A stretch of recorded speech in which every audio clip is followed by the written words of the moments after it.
हता निशाचरं रामाय तस्मै नमः।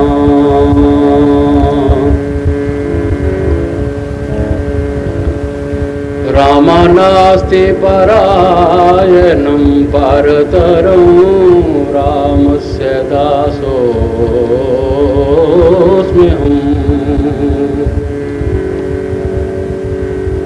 रामे चितल्य सदा भवतु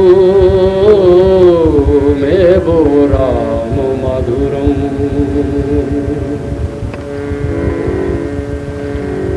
माता रामो मत्पिता रामचंद्र, स्वामी रामो मत्सखा रामचंद्र। सर्वस्वं मे रामचंद्र दयालो, नान्यं जाने नैव जाने न जान। कहाँ कहाँ जीव सोया। पहले माँ के पेट में सोया, फिर मही पे, फिर पालना पोड़ के बाल कहायो। आई जबी तरुणाई तिया संग सेज पे पोड़ के समय गवायो।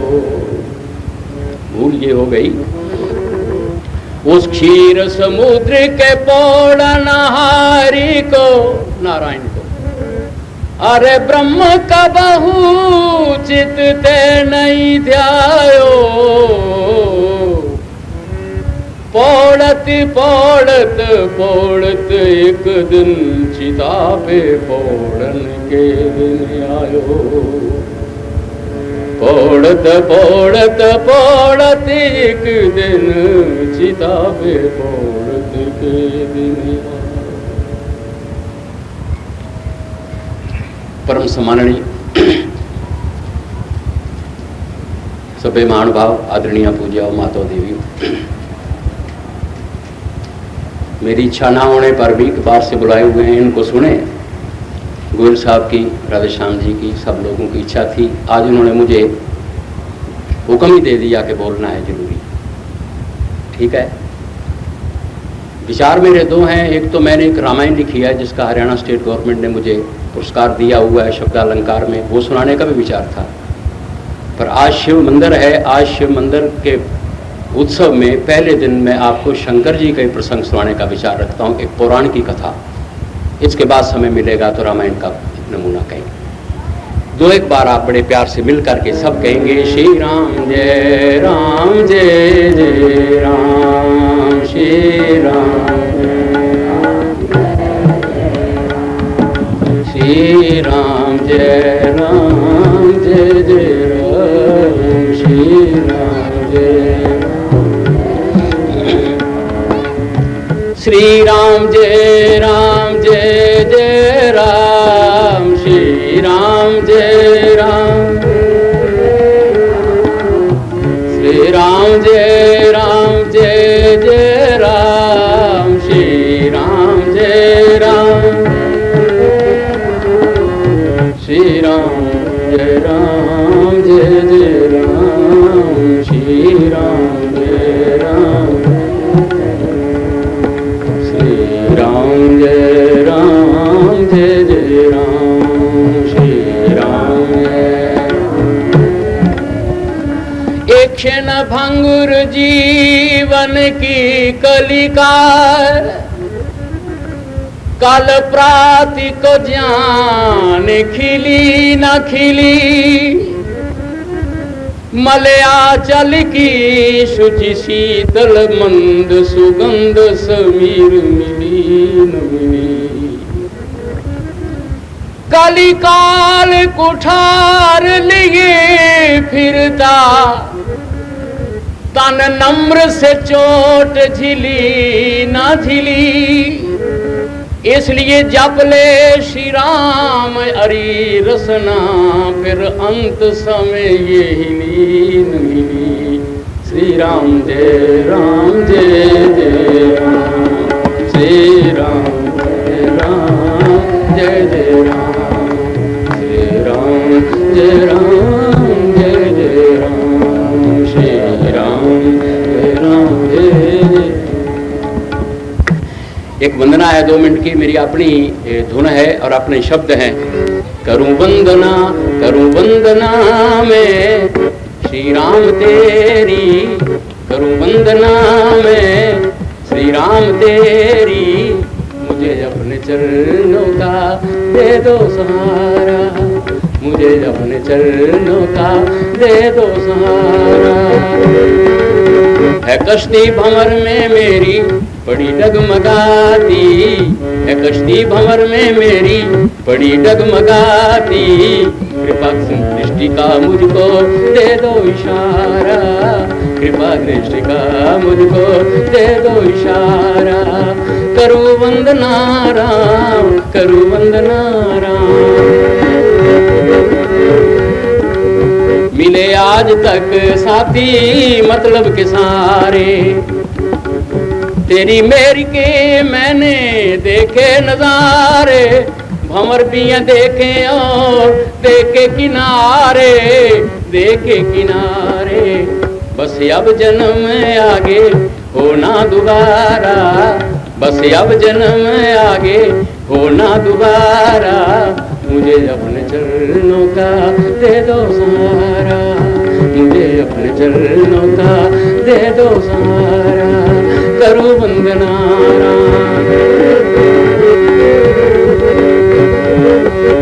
तुम अपनी कृपा का मुझे जाम भर दो, उजाला मेरे मन में श्री राम कर दो, अपने दास का भगवन यही काम कर दो के हर श्वास में नाम गाऊं मैं तुम्हारा, हर श्वास में नाम गाऊं मैं तुम्हारा, मुझे अपने चरणों का दे दो सहारा, मुझे अपने चरणों का दे दो सहारा। करूं वंदना राम, करूं वंदना। बियाबान जंगल है, एक ऋषि गृहस्थी ऋषि, एक साधु होते हैं, एक गृहस्थी ऋषि होते हैं, पति पत्नी रहते हैं, शंकर भगवान उनके इष्ट हैं। ओम नमो शिवाय ये 6 अक्षर के मंत्र का जाप करते करते उन दोनों गृहस्थियों को, पति पत्नी को 40 वर्ष बीत गए। पुराण की कथा है। एक दिन ऋषि की पत्नी बोली, महाराज आज कुछ मन उदास है, अगर आपकी आज्ञा हो तो नजदीक में वन में ऋषि आश्रम है, मैं उनसे थोड़ा सत्संग कर आऊं। ऋषि का नाम है मृकंड। मृकंड ऋषि बोले, सत्संग शुभ कार्य के लिए कभी भी किससे पूछना न चाहिए, तत्काल कर देना चाहिए। ऋषि पत्नी 2 फूल हाथ में लेके चल पड़ी। थोड़ी दूरी के फासले पर ऋषि आश्रम को देखा। ऋषि पत्नियों ने जब मृकंड त्यागी की पत्नी को देखा, कहा हमारा सौभाग्य है, इतने श्रेष्ठ ऋषि की पत्नी ने आज हमारे गृह को पवित्र किया। सबने उठकर सम्मान किया, उनको आसन दिया, बैठाया। एक देवी उठ के खड़ी हो गई, उसने अपना आसन बदलकर दूसरा ले लिया।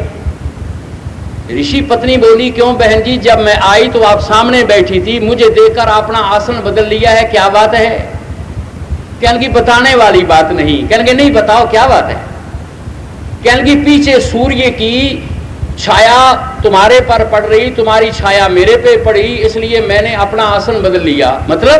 मतलब ये है कि तुम्हारे में परमात्मा ने बड़े गुण दिए हैं, तुम किसी से मांगते नहीं, संतोष से भगवान शिव का भजन करते हो, मगर एक भगवान ने अवगुण दिया है, तुम्हारे पुत्र नहीं है, संतान नहीं है, तो तुम्हारी नपूती की छाया अगर मेरे पे पड़ जाए तो मेरे पुत्रों पर भी कोई आपत्ति ना आ जाए, इसलिए मैंने आसन बदल लिया। ऋषि पत्नी की आंखों में आंसू बरस पड़े। कहने की खड़ी हो गई। ऋषि पत्नियों ने कहा, नहीं नहीं, ये तो पगली है, हमें क्षमा कर दो। कहने की मन को संतोष शांति के लिए आई थी, इसने मुझे एक तीर सा मारा है ताने का, मैं रुकूंगी नहीं। चल पड़ी, रोती रोती वहां पहुंची जहां मृकंड शंकर की पिंडी के सामने बैठ करके शंकर जी के स्तोत्र का जाप कर रहे थे।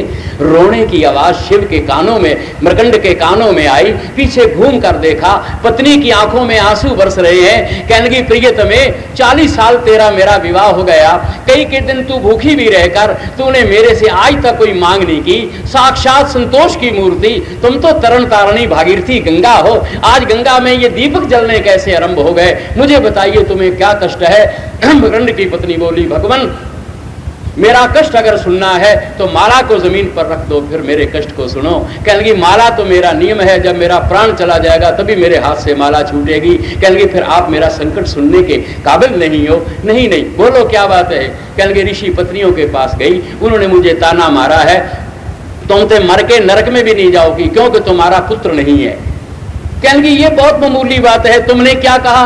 कहने लगे मुंह में तो कुछ नहीं कहा, पीछे से मैंने भी उसके लिए बहुत कुछ कहा। कहने लगे फिर तुम अभी संत बनने के काबिल नहीं हो। कहने लगे क्यों। कहते तुमने रामायण नहीं पढ़ी। उमा संत की यही है बड़ाई, उमा संत की यही है बड़ाई, मंद करे ते करत भलाई,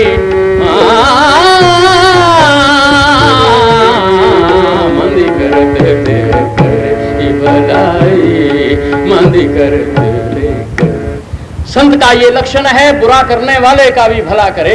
तुम्हें ऐसा नहीं कहना चाहिए था। कहने लगी अच्छा तो भोलेनाथ पे 40 साल हमने गंगा जल चढ़ाए, 40 साल हमने बिल्व पत्र चढ़ाए, 40 साल हमने इसमें 2 दुग्ध चढ़ाया, आज शंकर से मुझे एक पुत्र मांगे। ऋषि मरकंड बोले 40 साल भजन करके एक पुत्र मांगकर मैं सारा अपना भजन समाप्त कर दूं।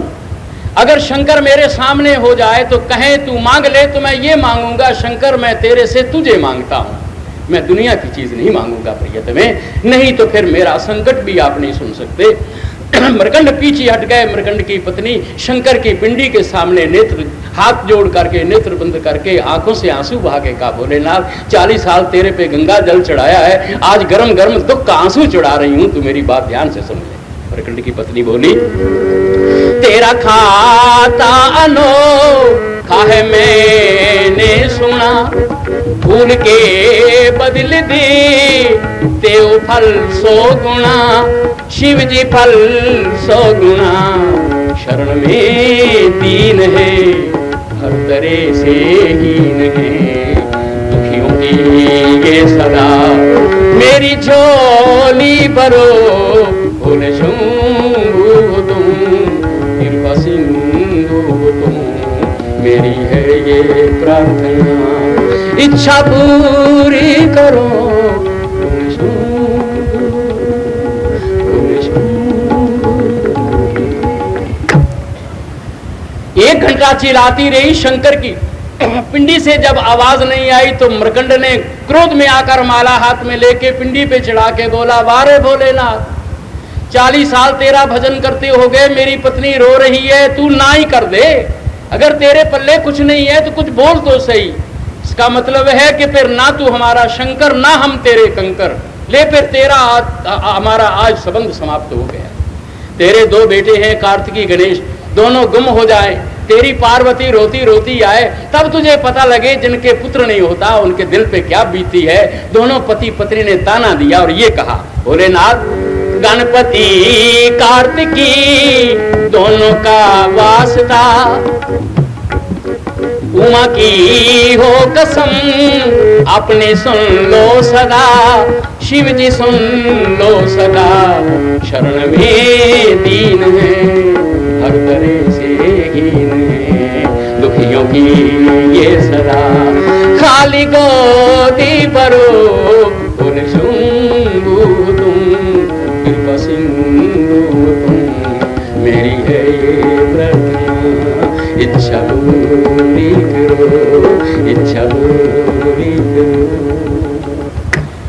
दोनों यूं ताने देने लगे। कान में आवाज आई, अरे मेरे बच्चों ताने दे रहे हो, ना जाने क्या क्या गिले दे रहे हो, नाराज हो रहे हो, रूठ रहे हो, आंख तो खोलो। दोनों ने छलकते आंसुओं को पूछकर जब नेत्र खोले तो क्या देखा, कर्पूर गौरम, कर्पूर से गोरा रंग है, माथे पे आधा चंद्रमा है, त्रिपुंड तिलक है, तरण तारणी गंगा भागीरथी ननाद करती हुई जटाओं पे बह रही है, गले में शेषनाग की माला सुशोभित है, एक हाथ में त्रिशूल है, एक हाथ में डमरू है, वहां मांग में भवानी महामाया पार्वती है, गणेश कार्तिक को हाथों में लिया हुआ है और दोनों हाथ यूं करके भोलेनाथ बोले वर मांगो वर मांगो वर मांगो। क्यों नाराज हो रहे? मरकंड चरणों में गिर गए। कहने लगे महाराज मिल गया। क्या मिल गया? कहने लगे मुझे गुर मिल गया, वर मेरी पत्नी मांगेगी। क्या गुर मिला? कहेंगे 40 साल तेरे ऐसे ऐसे बढ़िया मैंने स्तोत्र गाए, ऐसी ऐसी तेरी स्तुति गाई, ऐसे ऐसे तेरे मंत्र गाए, तू 40 साल सपन में भी नहीं आया, और आज 2 खरी खरी सुनाई है तो सारे खानदान परिवार समेत फैमिली समेत मेरे सामने आ गए, तो मैं स्तोत्र तेरे कम गाया करूंगा, इसी प्रकार के स्तोत्र गाया करूंगा। भगवान बोले तुझे तो गुर मिल गया, तुम्हारी पत्नी के से मां पूछ लो क्यों बेटी क्या चाहती हो? कि भगवान एक पुत्र चाहती। शंकर बोले ए मस्तु दिया। दोनों मुस्कुराते चल पड़े। जब दरवाजे तक पहुंचे तो भोलेनाथ बोले मुझे लोग भोलेनाथ कहते हैं, तुम मेरे से भी डबल भोले निकल गए। मैंने तुम्हें पुत्र का वरदान दिया, तुमने पूछे ही नहीं, काला होगा, गोरा होगा, नाटा होगा, लंबा होगा, अच्छा होगा, बुरा होगा, चुपचाप चले जा रहे हो। कहेंगे भगवान जो भोलेनाथ देंगे वो बढ़िया ही तो होगा। कहेंगे ये तुम्हें भ्रम है, मेरे तो गण हैं, किसी का मुंह ही नहीं है, किसी के 12-12 मुंह हैं, किसी की आंख नहीं है, किसी की आंख ही आंख है, मेरा तो विलक्षण लीला है, इसलिए भाई सुन लो पहले। कहेंगे हाँ जी महाराज कैसा पुत्र लोगे? कहेंगे देवी तेरे गर्भ में सुखदेव मुनि की तरह 12 वर्ष वो बालक रहेगा, और 12 वर्ष गर्भ में रहने के बाद 12 वर्ष की आकृति का उसका जन्म होगा, और सुंदर उसकी जटाएं पृथ्वी तक फैल रही होंगी, और जन्म सिद्ध त्रिपुंड तिलक उसके माथे पे लगा होगा, और यज्ञोपवीत पहनने की जरूरत नहीं होगी, यज्ञोपवीत उसके शरीर में होगा, और रुद्राक्ष की माला उसके शरीर में होगी। जन्म लेते उस बालक की कंठ में 4 वेद, 6 शास्त्र, 18 पुराण होंगे, 4 वेदों का प्रकांड पंडित होगा, और पृथ्वी से लेकर आकाश तक या 14 भुवनों में तुम्हारा चंद्रमा की तरह यश फैला देगा, बड़ा पवित्र होगा और तुम्हारा नाम उज्ज्वल करेगा। ऐसा पुत्र तुम्हें मैंने दिया। तो तभी तो भगवान हमने पूछा नहीं कि भोलेनाथ जो देंगे बढ़िया ही देंगे। कहेंगे इतना बढ़िया पुत्र है, जहां गुलाब का बड़ा सुंदर फूल होता है उसकी पीठ में एक नोकीला कांटा भी होता है। जहां इतने गुण हैं वहां एक अवगुण भी है। सुन लो, कल को फिर इतराज न करना, कल को कोई वकील ले आओ, दलील ले आओ, अपील ले आओ, वो तुम्हारी ना मंजूर। महाराज क्या है अवगुण? कहेंगे जब ठीक 12 वर्ष की उम्र का होगा, बैठे बैठे उसका ब्रह्मरंध्र फटेगा, वो मर जाएगा, शिवधाम में आ जाएगा, उस समय तुम्हारी कोई बात मंजूर नहीं होगी। मरकंड की पत्नी बोली वाह भगवान, 40 साल तुम्हारा भजन किया, जिंदगी में एक वरदान मांगा, वो भी 12 वर्ष के बेटे का, फिर हमें बता दिया। हमें बताते नहीं, जब हमें पता लग गया तो बालक के होने की हमें खुशी नहीं होगी। कोई बड़ी उम्र वाला बालक नहीं तुम्हारे पास। शंकर बोले इस वक्त मेरे खजाने में 2 हैं, एक 100 साल वाला, एक 12 साल वाला। कहेंगे महाराज वो 100 साल वाला नहीं दे सकते। कहते उसके लक्षण सुन लो, वो को तो वो दे देता हूं। कहते सुनाओ। शंकर बोले हाँ अगर चाहो लंबी आयु वाला, होगा मगर वो दिल का काला। आयु उसकी पूरी 100 साल होगी, मृत्यु उसकी बड़ी चंडाल होगी। होगा गौ ब्राह्मण को दुख देने वाला, मदराय और मांस खा पी लेने वाला। बड़ा तेजस्वी और बड़ा वीर होगा, छल कपट करने में गंभीर होगा। छल कपट करने में गंभीर होगा। बोलो बेटा कैसा बेटा, कैसा बेटा चाहिए बेटा। 100 साल वाला नेक नहीं होगा, नाम डिबोने वाला होगा, मदमांस का खाने वाला होगा, लुच्चा लफंगा होगा, तुम्हें कलंक लगाने वाला होगा, और बीमार नहीं, रोगी नहीं होगा, बिल्कुल ठीक ठाक रहेगा। वो 100 वर्ष का है, 12 वर्ष का नेक होगा। बोलो दोनों में से जो को हम कहते। वो जो देवी थी बड़ी श्रेष्ठ थी आपकी तरह, उसने 1 मिनट विचार किया। कहने की महाराज 12 वर्ष वाला। कहने की क्यों? एक साधु बैठे थे ना, देवी आके पास बैठी तो महात्मा बोले अपने कितने पुत्र हैं? कहने की जी 2 हैं। कहने की क्या काम करते हैं? कहते एक फौज का ब्रिगेडियर है, एक पुलिस का आईजी। सेवा करते हैं। कहने की सुबह उठ के चरण दबाते हैं, रात को चरण दबाते हैं, पहले मुझे खिलाते हैं फिर बाद में खाते हैं, बड़े श्रेष्ठ है। महात्मा बोले माता तेरा बड़ा ऊंचा भाग है। कि भाग नहीं है, भाग से भी ऊंचा भाग है, सौभाग्य है। एक और देवी बैठी थी यूं मुंह पे रख करके। महात्मा जी बोले माता जी आपके कितने हैं? कहने की 14। कहने की क्या काम करते हैं? कहने की 7 जेल खाने में, 7 आजकल उग्रवादी बन रहे हैं। उस मर्दमशुमारी का क्या लाभ? काम का तो एक ही काफी। ऋषि पत्नी बोली महाराज 12 वर्ष वाला दो। कहने की क्यों? ऋषि पत्नी बोली भगवान आकाश पे लाख सितारे हैं। ऋषि पत्नी बोली भगवान आकाश पे लाख सितारे हैं। एक चंद्रमा उन सब से उज्जवल भी है और न्यारे हैं, उज्जवल भी है और न्यारे। 100 बरसों के 100 कपूत से पल का एक सपूत भला, जिससे कुल को दाग लगे उस पुत्र का भी है क्या फायदा, पुत्र का भी है क्या फायदा। महाराज चंद्रमा आकाश में एक आ जाए सारे तारे फीके पड़ जाते हैं। मुझे 12 वर्ष वाला नेक देव भगवान ने एवं मस्तु कह दिया।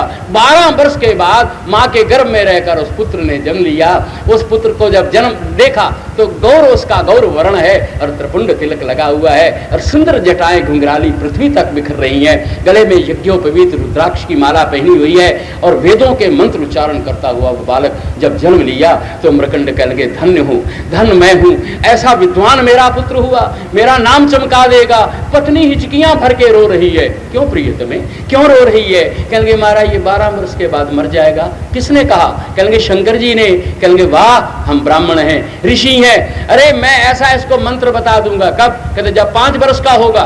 सारी पृथ्वी में सारी दुनिया में जब 4 युग बीतते हैं तो महाप्रलय होती है। तो जब महाप्रलय हो जाएगी सारा संसार जल में डूब जाएगा, मैं इसको ऐसा मंत्र बताऊंगा ये चिरजीवी तब भी रहेगा और इसका संसार में कभी मरण नहीं होगा। महाराज वो क्या मंत्र है? कहते जब 5 वर्ष का होगा तब बताऊंगा। बालक 5 वर्ष का हो गया। मृगंड की पत्नी बोली महाराज वो मंत्र बताओ। बालक को बुला के कहा बेटा सुन एक मंत्र सीख ले। वो बोला पिताजी सब दुनिया के मंत्र तो मुझे कंठ में है, कंठाग्र है। कहेंगे बेटा ये मंत्र नहीं है ये तंत्र है। क्या? कहेंगे कोई महल्ले का बड़ा बुजुर्ग आदमी प्रातः काल मिल जाए, कोई ब्राह्मण मिल जाए, कोई साधु मिल जाए, कोई श्रेष्ठ आदमी मिल जाए, उसको दंडवत प्रणाम करना। बालक बोला दंडवत प्रणाम क्या होता है? कहते दंडवत डंडे की तरह तो लेट जाना और बायां हाथ नीचे और दायां हाथ ऊपर, तो आशीर्वाद देने वाले का सीधे पे सीधा हाथ आएगा, बाएं पे बायां आएगा। तो मनु जी ने कहा अभिवादन शीलस्य नित्य वृद्धोपि सेवनम चत्वारी गुण वर्धन्ते आयुर्विद्या यशोर्बलम। प्रातः काल बड़ों को प्रणाम करने से, बहु सास को प्रणाम करे, चाहे झगड़ा हो भी रहा हो, सुबह मत्था टेक दे, क्या हर जाए। तो अभिवादन करने से, शील करने से, वृद्धों की सेवा करने से 4 गुण मिलते हैं। आयुर्विद्या यशोर्बलम, आयु बढ़ती है, यश बढ़ता है, बल बढ़ता है, विद्या बढ़ती है। पिता ने कहा बेटा चल एक बढ़िया ड्रामा है तुझे दिखा लाऊं। लड़का चल पड़ा। ड्रामा था श्रवण कुमार। 2-3 घंटे ड्रामा देखा, वापस आने लगे। पिता बोले क्यों बेटा कैसा रहा? कहते गजब कर दी। क्या गजब किया? कह लगे माता पिता को वेंगी पे उठा के ले जा रहा है, बेचारे ने अपने प्राण दे दिए माता पिता की सेवा में। कहेंगे तेरे पे क्या प्रभाव पड़ा? कहेंगे मेरे पे ये प्रभाव पड़ा कि श्रवण की तरह मैं भी माँ बाप की सेवा करूं। कहेंगे बेटा हमने इसलिए तुझे दिखाया, फिर तेरा क्या इरादा है? कहेंगे मैं तो हनुमान जी महाराज का प्रसाद मान लिया है कि हनुमान बजरंगबली जल्दी जल्दी मेरे माता पिता अंधे हो जाएं और फिर इनको वेंगी पर बैठाकर मैं इनकी तीर्थ यात्रा करता हूँ। उनका पहले तो हम अंधे हों, वो तेरा प्रोग्राम कैंसिल हो जाए या चेंज हो जाए, ना हम इधर के रहें ना हम उधर के रहें। ये आजकल का सौदा है। बेटा कोई बड़ा वृद्ध आए उसके चरणों में प्रणाम करना है। बालक ने ये नियम बना लिया जो भी बड़ा है उसके चरणों में प्रणाम करे, आशीर्वाद प्राप्त करे। ये नहीं बताया तू 12 वर्ष में मर जाए। लो जी 12 वर्ष में 2 दिन बाकी रह गए। बालक को नहीं पता, वो गंगा जल में नाभि जल में खड़ा होकर के प्रातः काल गायत्री का भजन करता। पहले ब्राह्मण भजन करते, समझे जी, सवेरे गंगा जल में खड़े होकर। मेरे शास्त्रों में आया है एक गौदान कोई ब्राह्मण ले तो 40 दिन 3 घंटे रोज ठंडे जल में खड़ा होकर के भजन करे, तब गौदान। गौएं लेते जाओ, भजन करते नहीं है। एक सज्जन बोला महाराज सर्दियों के बाहर में कोई गौ ले ले ब्राह्मण और 40 दिन 3 घंटे इतने जल में ठंडे में बैठे, फिर वो ब्राह्मण दूध नहीं पिएगा, उसके बच्चे पिएंगे, वो तो स्वर्ग में पहुंचेगा सीधा। कहने लगे बेटा ये प्रणाम करना। प्रणाम करते करते उसको बहुत समय बीत गया, 2 दिन बाकी जिंदगी के रह गए और वो गंगा जल में खड़ा होकर के भजन कर रहा है। दूर से उसके कान में एक आवाज, दया की नजर जो तेरी मुझ पे एक बार हो जाए,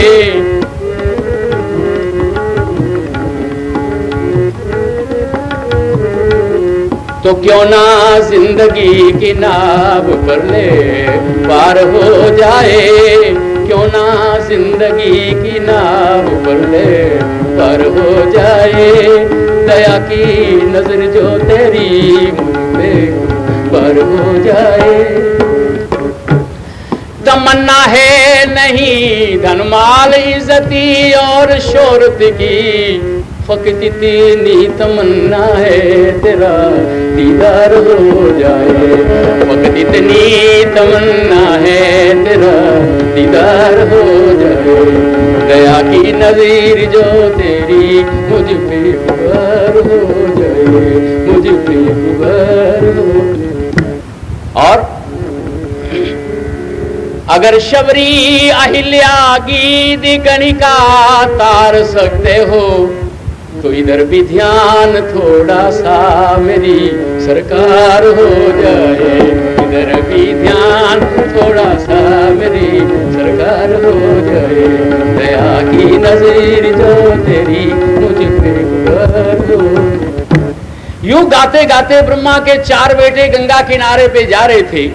बालकों ने देखा एक ब्राह्मण बालक है, गौर वर्ण है, त्रिपुंड तिलक लगाया हुआ है, ठंडी के मौसम में नाभि नाभि जल में खड़ा होकर के और भजन कर रहा है। उन्होंने कहा इस ब्राह्मण बालक का परिचय लेना चाहिए।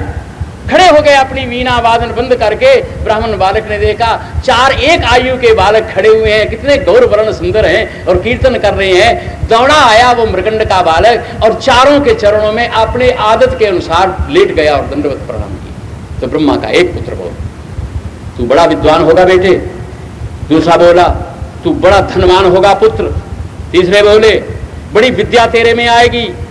चौथा बोला, ब्रह्मा के बेटे होके गंगा के किनारे पर क्या बच्चों वाली बातें कह रहे हो? चारों मेरे साथ सुर मिला के क्यों नहीं कहते? कह लगे हाँ बड़े हो, बोलो क्या कहें। एक स्वर से चारों बोले, चिरजीवी जग में हो बेटा। एक स्वर से चारों बोले, चिरजीवी जग में हो बेटा। यशोमान हो कीर्ति हो तेरी कभी न मृत्यु हो बेटा। यशोमान हो कीर्ति हो तेरी कभी न मृत्यु हो बेटा, कभी न मृत्यु हो।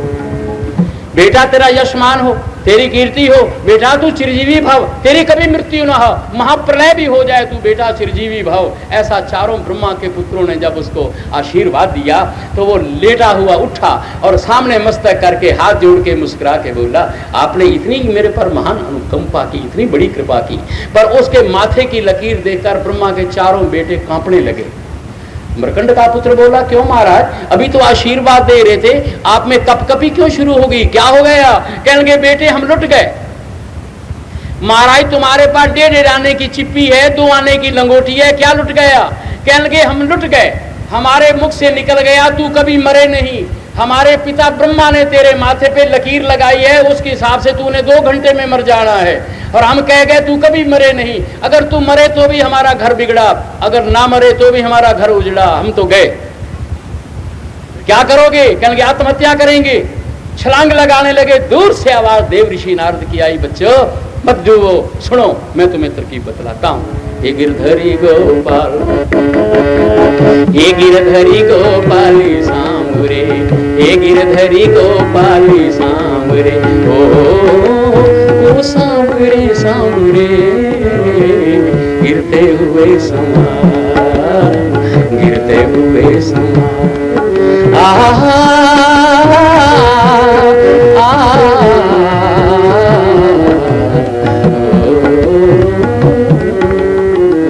गिरधरी गोपाल गिरते हुए सुना। हमने तुमसे नैन मिलाए शाम, तुमने क्यों न चुराए?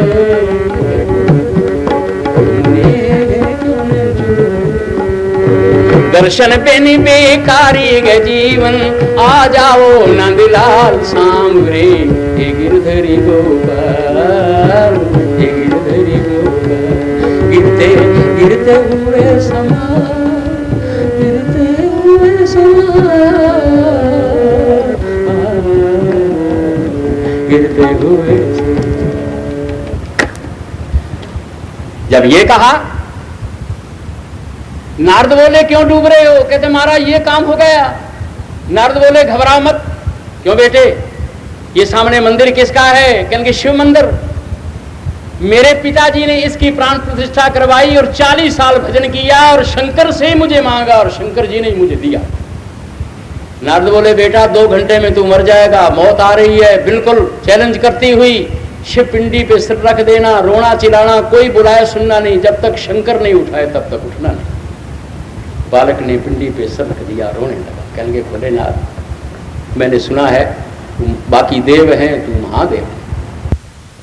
महाराज विष्णु भगवान का विवाह करना चाहते हैं, समुद्र का मंथन किया है, उसमें कई रत्न निकले हैं, एक सुंदर लड़की निकली है जिसका नाम लक्ष्मी है। फैसला ये हुआ जो जहर पिए वो लक्ष्मी ले। देवता ने दैत्य इनकार कर गए हैं। हमने फैसला किया कि जहर भी हमारा कोई वर्कर पिएगा, लक्ष्मी नारायण से विवाह करेंगे। तो महाराज जहर पीने वाला वर्कर हमें आपसे बढ़िया कोई नजर नहीं आया। शंकर बोले लाओ पिएंगे फिर बारात का आनंद लेंगे। कहेंगे बारात का आनंद तो नहीं लोगे, पहले अर्थी उठेगी फिर बाद में बारात जाएगी। शंकर बोले लाओ तो सही। शंकर जी ने वो हलाल जहर लिया और पी गए और यूं प्राणायाम किया और कंठ में रोक लिया। शंकर जी का कंठ नीला हो गया। देवताओं ने कहा नीलकंठ भगवान आप ये बतलाओ कि आपने कंठ को प्राणायाम करके जहर को रोक लिया। कह लगे हाँ। कह लगे अंदर क्यों नहीं जाने दिया कि आंतें फट जाएंगी। कहते ये बात नहीं है। कहते क्या बात है। कह लगे बात ये है मेरे हृदय में मेरे राम रहते हैं, मैंने प्राणायाम करके इसलिए जहर को रोक लिया है कि जहर का गर्म दूषित बिंदु मेरे प्रभु के ऊपर कहीं ना पड़ जाए। तो देवताओं ने कहा आज से हम सब देव के देव रह गए, आप हमारे देवों के देव महादेव हो, हम आपके चरणों में प्रणाम करते हैं। तो ये महादेव की डिग्री शंकर जी को दी। शंकर बोले बेटा शंकर की पिंडी पे सिर रखना ना, बोलना नहीं, उठना नहीं। बैठ गया, रोने लगा, चिल्लाने लगा, प्रार्थना करने लगा। बोला वाह भोलेनाथ तेरी यादों ने सभी को घेरा है, तेरी यादों ने सभी को घेरा है। कितना रोशन मेरा अंधेरा, कितना रोशन मेरा अंधेरा, तेरी यादों ने सबको घेरा है। गाग साहब का कलाम है, ध्यान से सुनो।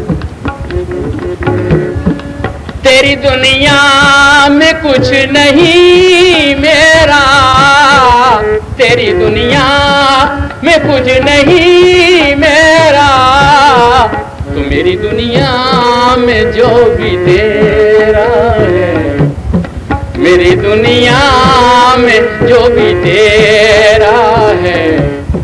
कितना रोशन मेरा अंधेरा, तेरी यादों ने सभी को घेरा। यूं रोने लगा, चिल्लाने लगा। मौत का वक्त आ गया, यमराज दंड लेकर आए। यमराज ने कहा ओ मृकंड के बालक तुझे कोई दुनिया का शंकर नहीं बचा सकता, तेरा समय आ गया है, बाहर निकला। ओ शिव जी बचा लो, भोले बचा लो, मैं तेरा हूं, तूने मुझे दिया है, मैं तेरी शरण हूं। यमराज ने कहा कोई बचा नहीं सकता, वक्त आ गया, ये महकमा मेरा है। लड़का मुस्कुरा के बोला मार ले। अभी तो तू कह रहा था शंकर मुझे बचा ले, अब कह रहे हैं मार ले। कहते प्रोग्राम बदल गया मेरा। क्या बदला? मैंने सोचा शंकर जी ने मुझे दिया मेरे माता पिता को, और आज शंकर की गोदी में ही मेरा अंत हो रहा है, तो बाद में ऐसा चांस मिले ना मिले, चलो समाप्ति हो जाना ठीक है। जब ऐसा करुणा का शब्द कहा, यम ने डंडा उठाया। यम की आवाज आई रुक जा, मारना नहीं। यम बोले कौन है कहने वाला? कहते शंकर। क्यों नहीं मारना? मारने को यम ने डंडा उठाया, शंकर की पिंडी से आवाज आया, शंकर की पिंडी से आवाज आया। कल तक मृकंड का ये बेटा था, कल तक मृकंड का ये बेटा था, मौत की गोदी में ये लेटा था। आज से मेरा तीसरा लाल है ये, माँ का सबसे छोटा बाल है ये। मौत इसकी कभी नहीं आएगी, प्रलय में भी इसको शर्माएगी। चला जा यमराज चलो। यमराज उड़ा क्रोधित होकर, सीधा शिवलोक कैलाश में पहुंचा। भूत भामन महादेव समाधिस्थ थे। आवाज लगाई भगवान जरा 1 मिनट आंख खोल लो। शंकर ने जब आंख खोली तो यमराज को देख के बोले, क्यों आज हमारा नंबर आ गया? कहता, महाराज आप तो काल के भी महाकाल हो, मैं तो एक प्रार्थना करने आया हूँ। कहने क्या? कहने अपना त्याग पत्र ले लो, या इस्तीफा ले लो, अपनी नौकरी में कोई और आदमी तैनात करो। कहने बात क्या है, बात तो बतलाओ। कहने महाराज आपने ये कहा था मरकंड को कि तेरा बालक 12 वर्ष में मर जाएगा। कहने ठीक 12 वर्ष हो गए हैं, मैं दंड लेकर वहां पहुंचा हूं। अंदर से आवाज आती है, मेरा तीसरा पुत्र है महाराज, जो मरने वाला होगा वो तुम्हारे मंदिर में घुसता जाएगा, मेरा महकमा फेल हो जाएगा, तुम यम कोई और बना लो। शंकर जी ने कहा, ठीक है, अगर हमने ये कहा है तुम्हें दंड चलाने की जरूरत नहीं है, हम तुम्हारे साथ चलेंगे, अपने त्रिशूल से मारे। पहले 2 मिनट हमारी बात सुन। यमराज को बिठाया, ठंडा जल पिलाया। कहने यमराज इतना बता दो, सतयुग कितने वर्षों का है? ध्यान से सुनना। कहने महाराज लाखों वर्षों का है। और त्रेता? कहने वो भी लाखों वर्षों का। द्वापर? कहते वो भी लाखों वर्षों का। कलयुग के सबसे ही बड़ा। शंकर बोले सतयुग, त्रेता, द्वापर, कलयुग चारों गुजर जाएं, बीत जाएं तो ब्रह्मा का एक दिन होता। कहने महाराज इतना बड़ा दिन है? कहते सृष्टि की रचना करता है ब्रह्मा इतने बड़े पीरियड में। कहने महाराज सोता नहीं है। कहते चारों युग फिर पलटा खा जाएं तो ब्रह्मा विश्राम करता है, ब्रह्मा की रात्रि होती है। महाराज इतने बड़े लंबे दिन रात्रि वाले की उम्र कितनी है? शंकर बोले 100 वर्ष। कहने महाराज उससे बड़ा तो कोई भी नहीं होगा। शंकर बोले मैं? महाराज आपकी कितनी उम्र है?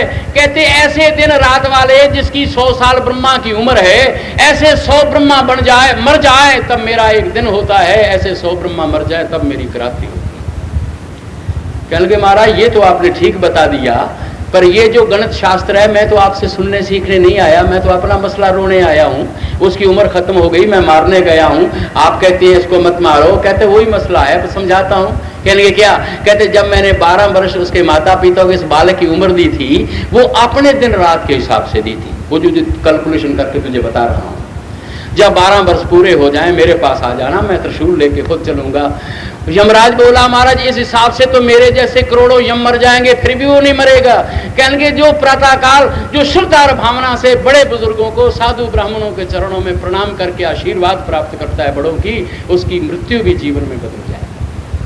मैं लिखा, बड़ों का आदर और सम्मान करो, मीठी वाणी से सबका मान करो, मौत भी जीवन बन कर आएगी, मृत्यु के मालिक को शर्माएगी। अब मैं दास खत्म करता हूँ, ध्यान प्रभु चरणों में करता हूँ।